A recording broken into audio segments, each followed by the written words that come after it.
Good morning. We'll start today with question number 20. 20 से start करेंगे. ठीक है. Let's see what is given in that. अभी यहाँ पे क्या बोला है? KL Limited produces M which has quarterly demand. Quarterly बोला है. हमको क्या चाहिए? Annual. The product requires 3 kg of raw material X for every finished good. मतलब एक यूनिट बनाने के लिए 3 किलो लगता है. तो ध्यान में रखो, एक तो हमको क्या क्वार्टर का डिमांड दिया हुआ है. ठीक है, मतलब एक क्वार्टर में 8,000 लग रहा है तो इंटू 4 करेंगे एंड देन इंटू 3 kgs करेंगे. ठीक है, मैं करके दिखाऊंगी, don't worry. Cost of raw material कितना बोला है? 20. Placing cost per order is 1000 and carrying cost is 15 पर इन्वेंट्री जो भी है. अभी कैलकुलेट EOQ करना है, वो तो हम लोग कर लेंगे. Should the company accept an offer of 2% discount by the supplier if he wants to supply annual requirement of material X in 4 quarterly installment? अब ये क्या बोल रहा है? कंपनी को क्या ऑफर एक्सेप्ट करना चाहिए क्या? अगर सप्लायर हमको 2% बोल रहा है, एक काम करो, आपको हम लोग 2% डिस्काउंट दे देते. ठीक है, अब EOQ अलग होगा और इसमें क्या बोलता है कि मैं 4 बार आपको साल में 4 बार अगर आप ऑर्डर करोगे तो मैं आपको 2% डिस्काउंट दूंगा. ऐसा ये बोल रहा है. कौन? सप्लायर बोल रहा है. अगर आप सिर्फ साल में 4 बार ऑर्डर करोगे तो मैं आपको 2% डिस्काउंट दूंगा. ठीक है, आप बोल रहे हैं हमको एक्सेप्ट करना चाहिए क्या नहीं करना चाहिए. तो पढ़ के तो नहीं पता चलेगा, करके पता चलेगा. तो पहले हम लोग करेंगे. तो सबसे पहले हम लोग क्या लिखेंगे यहाँ पे? क्वेश्चन नंबर का है ये. क्वेश्चन नंबर है 20. So A equals to annual demand, मतलब क्या? 8,000 इसको क्वार्टर में लगता है, क्वार्टरली इंटू 4 क्वार्टर्स. साल भर में कितना 4 क्वार्टर्स होते हैं? This equals to 8 into 4 equals to 32. तो क्या आएगा यहाँ पे? 32 और ये 3 0. अच्छा, इतना इसको लगता है units. This is it's units. और हमको एक यूनिट बनाने में कितना केजी लगता है? 3 kg. सो कितना आएगा? 32,000 into 3. It comes to 96,000 kg. So हमारा ये कितना हो जाएगा? कितना हो जाएगा? 96,000. Got it? ओके, हमको ओ दिया हुआ है, अच्छे से प्रेम से निकाल के दिया हुआ है. ओ 1000 बोला है एंड सी जो है वो हमको कितना बोला है? 15%. क्या बोला है? 15%. किसका निकालते हैं हम लोग? कॉस्ट प्राइस का. Cost price is 20. तो सी कितना आएगा यहाँ पे हम लोग देख लेंगे. 20 into 15%, 10 rupees, only 3 rupees. So EOQ equals to 2AO upon C. So यार 2A कितना है हमारा? 96,000 इंटू O कितना है हमारा? 1000 इंटू C कितना है? 3. सो इसका आंसर आएगा हमारा 96,000 into 1000 into 2 divide by 3 equals to कितना है? 1 2 3 4 5 6. काउंट कर लेना जो भी है. इतना आ रहा है. इसको हम लोग डायरेक्ट लिखेंगे नहीं क्या? इसको मैं टोपी पहना देती हूँ. किसका? स्क्वायर रूट वाला. सो मेरे को 8,000 आ गया. सिंपल सा. मतलब क्या? EOQ मेरे को एक टाइम में कितना मंगाना है? 8,000 kg मंगाना है. मेरे को एक टाइम में कितना मंगाना है? 8,000 kg मंगाना है. ठीक है, ओके, ठीक है. अभी मैं यहाँ पे एनालिसिस करूँगी. क्या करूँगी? मैं एनालिसिस करूँगी. ठीक है, एनालिसिस क्या करेंगे, कैसा करेंगे, आप जरा अभी समझो ध्यान से. तो यहाँ पे मैं EOQ करूँगी. क्या करूँगी? पहले EOQ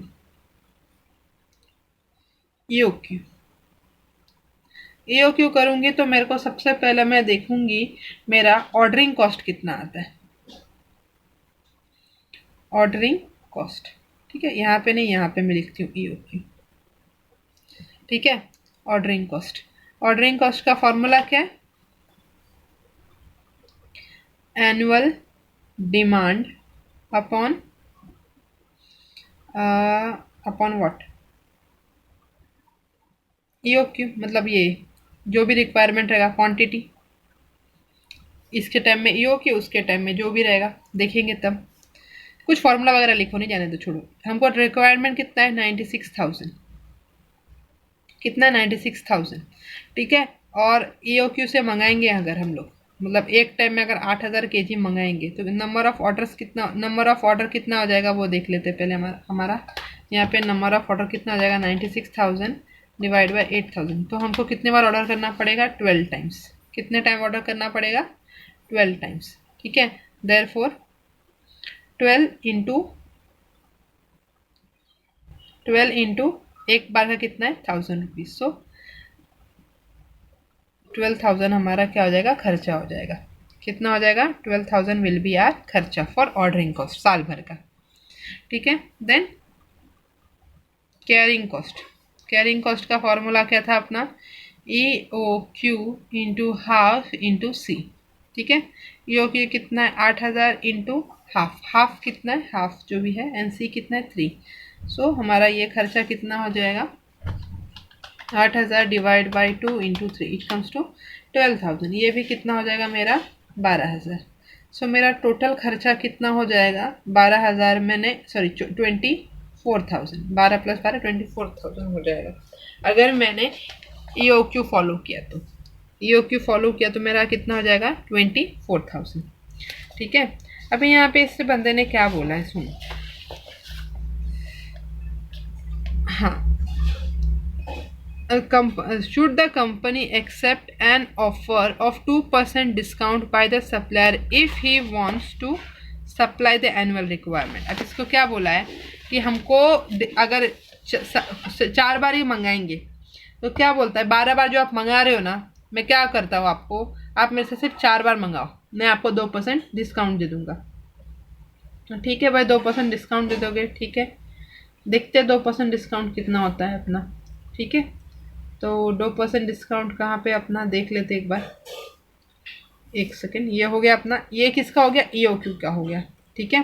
अब ऑर्डरिंग और कैरिंग कॉस्ट में किसका निकालूंगी, इसके हिसाब से, किसके हिसाब से, एनालिसिस एज पर डिस्काउंट के हिसाब से कर देख लेते हैं, ठीक है। ऑर्डरिंग कॉस्ट, ये क्या बोला है, सिर्फ 4 बार मंगाओ। कितने बार मंगाओ 4 बार, तो ओनली 4 ऑर्डर्स रहेगा, 4 ऑर्डर्स, और एक बार ऑर्डर करने का कितना 1,000 रुपीज़, तो यहाँ पे कितना 4,000 आएगा, ठीक है। उसके बाद कैरिंग कॉस्ट, ठीक है। कैरिंग कॉस्ट का फॉर्मूला क्या रहेगा अभी यहाँ पे वो देख लेते हैं जरा हम लोग। अभी कैरिंग कॉस्ट देखो, अभी हमारे पास EOQ, मतलब अभी मैं 4 ही बार मंगाऊंगी, तो 96,000 डिवाइड बाय 4, तो एक टाइम में मेरे को कितना 24,000 रखना पड़ेगा। कितना रखना पड़ेगा 24,000। अभी यहाँ पे EOQ के बदले में क्या हो जाएगा, क्वांटिटी इंटू हाफ इंटू सी, ऐसा हो जाएगा, ओके। तो यहाँ पे EOQ कितना है अपना वो देख लो पहले। EOQ कितना है अपना, यहाँ पे 24,000 हम लोगों ने कैलकुलेट किया, इंटू हाफ इंटू सी कितना है 3। ये कितना आ जाएगा सी, हम लोग अभी पहले देख लेंगे। इट विल कम टू, यहाँ पे साइड में लिखती हूँ क्योंकि आगे वहाँ पे भी ट्विस्ट है। 24,000 डिवाइड बाई 2 इंटू 3, ये कितना हो जाएगा 36,000। इतना हमारा क्या हो जाएगा कैरिंग कॉस्ट। अब इसमें क्या डिस्काउंट वो दे रहा है, क्या दे रहा है डिस्काउंट, तो वो डिस्काउंट का इफेक्ट यहाँ पे भी आएगा, ऑर्डर पे नहीं आएगा लेकिन कैरिंग कॉस्ट पे आएगा। कितना 2% डिस्काउंट दे रहा है, कितना दे रहा है 2%, लेस 2% करके हमारा ये कॉस्ट कितना आ जाएगा 35,280, 35,280। सो ये देखो 4,000 प्लस 35,280, तो कितना आ रहा है 39,280, इतना आ रहा है। अच्छा, EOQ के थ्रू हम लोगों ने ऑर्डर किया रहता तो ऑर्डरिंग कॉस्ट और कैरिंग कॉस्ट दोनों मिला के 24,000 आया था अपना, और इसके थ्रू हम लोग अगर साल में 4 बार ही सिर्फ ऑर्डर कर रहे हैं तो हमारा इतना खर्चा आ रहा है 39,280, ठीक है। तो अब क्या लिया जाए वो है हम लोग को सोचना, ठीक है। तो सबसे पहले हम लोग क्या करेंगे, एनालिसिस करते हैं यहाँ पे EOQ, और यहाँ पे क्या हम लोग ऑफर लिखेंगे, ठीक है, ओके। तो फर्स्ट वाले केस में क्या, परचेस प्राइस, ठीक है। क्वांटिटी हम लोग पूरा वही लेंगे, ठीक है।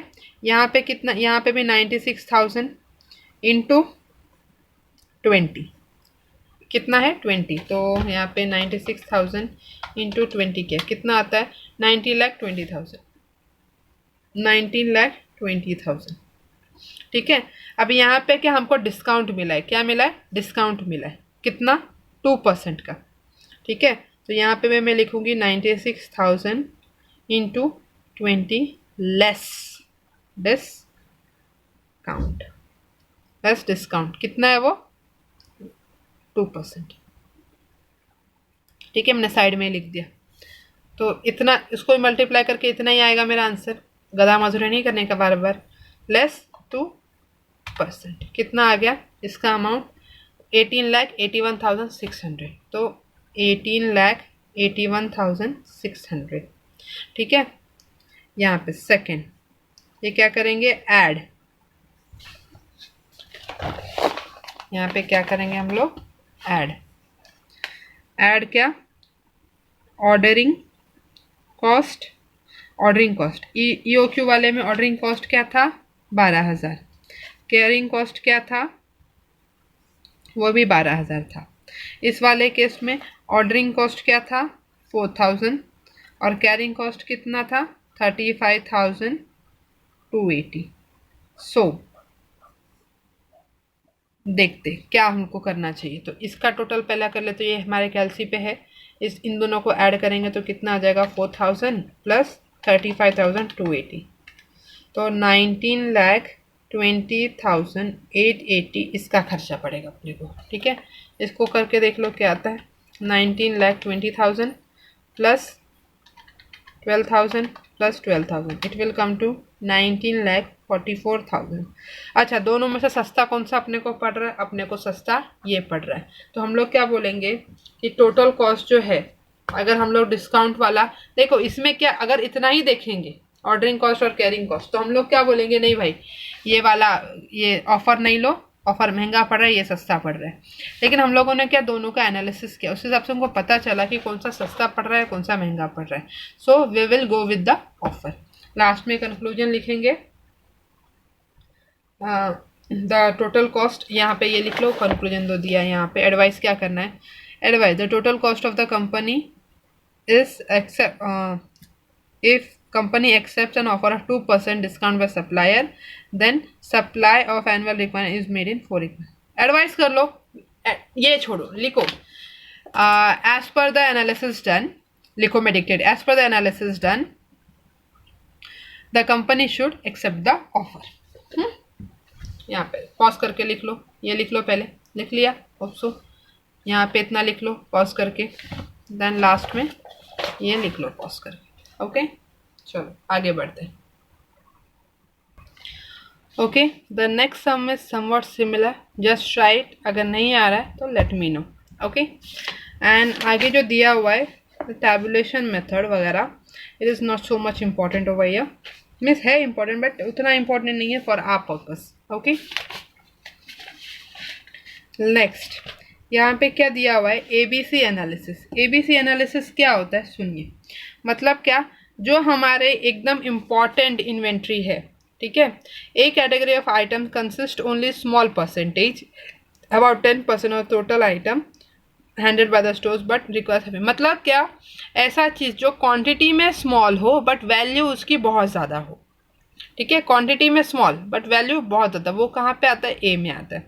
बी में क्या आता है क्वांटिटी मीडियम, ये भी मीडियम मतलब वैल्यू भी मीडियम, और सी में क्या आता है क्वांटिटी क्या बोलते हैं क्वांटिटी बहुत ज़्यादा एंड वैल्यू एकदम मिनिमम, ऐसा। ये एक बार आप रीड कर लीजिए। ओके, तो ये क्या करना है कैसे करना है जस्ट मैं आपको एक्सप्लेन कर देती हूँ, नथिंग टू, इसमें कुछ ये नहीं है खास। अब यहाँ पे देखिए क्वेश्चन नंबर ABC एनालिसिस दिया है, question number 27। A factory uses 4,000 varieties of inventory in terms of inventory holding and inventory usage, the following information is complied। Okay, कुछ हमको दिया हुआ है, classify the items of inventory as per ABC। यहाँ पे देखो number of variety of inventories क्या बोला है यहाँ पे, this much percentage, this much, इसका वैल्यू कितना है 20% और यहाँ पे कितना है 5। ठीक है, अभी इसमें देखो वैल्यू कितना है सिर्फ वैल्यू देखो, वैल्यू वैल्यू कहाँ गया अपना, value value value, the percentage value, ठीक है, the percentage value of usage product, ठीक है। तो यहाँ पे सबसे पहले क्या बोला है, ए वाला कैटेगरी, ए वाला कैटेगरी में क्या हम लोग देखेंगे, सबसे कम वैल्यू वाला, मतलब क्या बोलते हैं, वैल्यू किसका सबसे ज़्यादा है और आइटम्स कम है, तो this will be your A category, ठीक है। बी कैटेगरी में क्या, वैल्यू मीडियम है और ये भी बीच वाला है। सी में क्या, वैल्यू एकदम कम है और ये बहुत ज़्यादा है। तो हो गया एबीसी एनालिसिस। तो ए में क्या आएगा, बी में क्या आएगा, सी में क्या आएगा, वो ही हमको बताना है, दैट्स इट, नथिंग। और ऐसा समझ एग्जाम में नहीं आता। So with this we have done with this chapter. FIFO and weighted we have done earlier. तो इसमें से भी 2-3 एग्जाम सम्स आप प्रैक्टिस कर लो। Okay okay, now one thing is remaining यार, व्हाट, इन्वेंट्री टर्नओवर रेशियो, ठीक है, वो मैं एक बार आपको करा देती हूँ। This is the formula, inventory turnover ratio, cost of material consumed upon cost of average stocks. ये किस में आएगा आपका आंसर, टाइम्स में आएगा।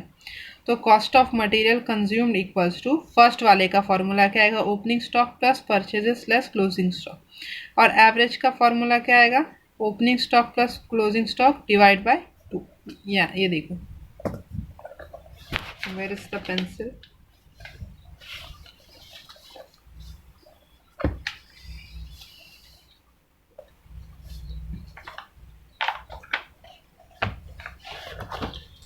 सो यहाँ पे लिखेंगे, मैं लिख देती हूँ यहाँ पे, देखो इसका opening plus closing divide by 2, okay. और ये क्या, कॉस्ट ऑफ, ये अपना COGS निकालते हैं ना, COGS opening plus purchase less closing stock, that's it. इसमें एक और आएगा एवरेज नंबर ऑफ डेज। अच्छा, हमको डेज में करने का रहेगा तो वॉट एवर अपॉन ये जो टर्नओवर निकाले रहेगा ये डिवाइड बाय 365। अगर मेरे को मंथ्स में निकालना रहेगा तो मैं मंथ्स लिखूंगी, दैट विल बी 12। वीक्स में निकालने का रहेगा तो क्या करूँगी, 52 वीक्स ऊपर ले लूँगी, ओके। वीक्स 52 होते हैं साल में और मंथ्स कितना होता है, 12, ओके। चलो एक आध सम करके देख लेते हैं कैसे क्या करना है नहीं करना है, ठीक है। मैं डायरेक्ट एग्जाम सम ले रही हूँ बैफ का, कौन सा लूँ कौन सा लूँ, ये ले लूँ, 2-2 वाला है, ले लेती हूँ, यही ले लेती हूँ, ये 3 वाला, ये आप करने हैं 53, ठीक है। यहाँ पे start with inventory turnover ratio, sorry formula क्या है, cost of material consumed upon what, average stock, ठीक है। तो फर्स्ट कौन सा है यहाँ पे, मटेरियल एक्स, ठीक है। तो यहाँ पे देख लेते हैं, ये इसका फॉर्मूला है। तो मटेरियल एक्स का सबसे पहले हम लोग क्या निकालेंगे, COGS में क्या था, ओपनिंग स्टॉक। तो यहाँ पे मैं सबसे पहले कहाँ फॉर्मूला लिखूँ, यहाँ पे लिखती हूँ, यहाँ पे मैं क्या लिखती हूँ, फॉर्मूला, यहाँ पे एक्स एंड यहाँ पे वाई, ये अच्छा रहेगा। तो यहाँ पे COGS equals to opening stock plus, या कॉस्ट ऑफ मटेरियल कंज्यूम्ड है, opening stock plus purchases less closing. So material X में कितना बोला यहाँ पे, 20,000, परचेज ऐड, परचेज कितना, 1,04,000 लेस 12,000। सो हमारा यहाँ पे COGS हमको मिल जाएगा, कैसे पे ले लेते हैं, 20,000 plus 1,04,000 less 12,000, it will come to 1,12,000, ठीक है। ये हो गया। नेक्स्ट वाई क्या बोला यहाँ पे, 18,000, मैं डायरेक्टली वाई का कर, 18,000 plus 54,000 less 22,000, it will come to 50,000। ये क्या हो गया हमारा, COGS। अब क्या निकालेंगे हम लोग, एवरेज स्टॉक, ये हमारा फर्स्ट हो गया। सेकंड क्या है हमारा, एवरेज स्टॉक। एवरेज स्टॉक मैंने आपको बताया कैसे निकालेंगे, opening plus closing divide by 2, ठीक है। ओपनिंग कितना था हमारा यहाँ पे, 20,000 प्लस क्लोजिंग 12,000 डिवाइड बाय 2, ये कितना आएगा, ओपनिंग कितना है 20,000 plus 12,000 divide by 2, it will come to 16,000। इसका भी डायरेक्ट मैं निकाल देती हूँ यहाँ पे 18,000 plus 22,000 divide by 2, 20,000 is our average stock भैया। ओके, लास्ट फार्मूला लगाएंगे ऊपर जो हम लोगों ने निकाला था। हम यहाँ पे निकालती हूँ मैं इन्वेंटरी टर्नओवर रेशियो। ठीक है, अभी यहाँ पे ये किस में आएगा फॉर्मूला, टाइम्स में आएगा। फॉर्मूला क्या है, cost of material consumed upon what, average stock. So cost of material consumed कितना है हमारा यहाँ पे ऊपर 1,12,000 upon what 16,000। So 1,12,000 upon 16,000 it will come 7 times. तो यहाँ पे लिखेंगे 7 टाइम्स। यहाँ पे 50,000 डिवाइड बाई 20,000, यहाँ पे 2.5 टाइम्स आएगा। Got it? कैसे करना, सिंपल यही। अभी यहाँ पे मैं एक चीज़ एडिशनल आपको बताती हूँ, वो डेज वाला बोला था ना, डेज, ठीक है, वो क्या था फॉर्मूला नाम क्या लिखा था वहाँ पे, यहाँ पे देखो, average number of days for which inventory is held, ये लिखेंगे यहाँ पे एवरेज नंबर ऑफ, मैं किस में निकाल रही हूँ, एवरेज नंबर ऑफ डेज। ठीक है, तो जो भी रहेगा यहाँ पे क्या ये 7 है ना, तो 365 अपॉन 7, तो 365 divide by 7 it will come to how much 52.14, 52.14। तो 14 डेज आएगा क्या, नहीं, तो देयरफॉर 53 डेज ले लेंगे। ठीक है, यहीं पे अगर मंथ्स का होता तो 12 डिवाइड बाय 7, जो भी रहेगा उतना months as it is. Okay, ठीक है, रेस्ट आप करके देखो, ट्राई करके देखो, आई होप सो आ जाना चाहिए। कुछ डिफ़िकल्टी है नहीं, anything if there is difficulty please call me. 53 आपका होमवर्क है यहाँ पे, 54 इज़ ऑल्सो योर होमवर्क, कोई तकलीफ नहीं है इसमें, जैसा है वैसा ही करना है, एज इट इज़ है। 50 करना है आपको होमवर्क।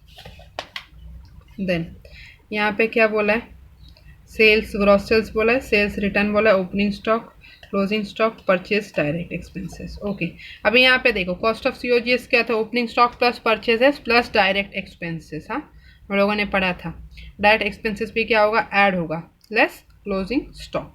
सेल्स वगैरह कुछ लेना देना नहीं है, ये हमारा आ जाएगा कॉस्ट ऑफ मटेरियल कंज्यूम या गुड सोल्ड, और average stock opening plus closing divide by 2 as it is.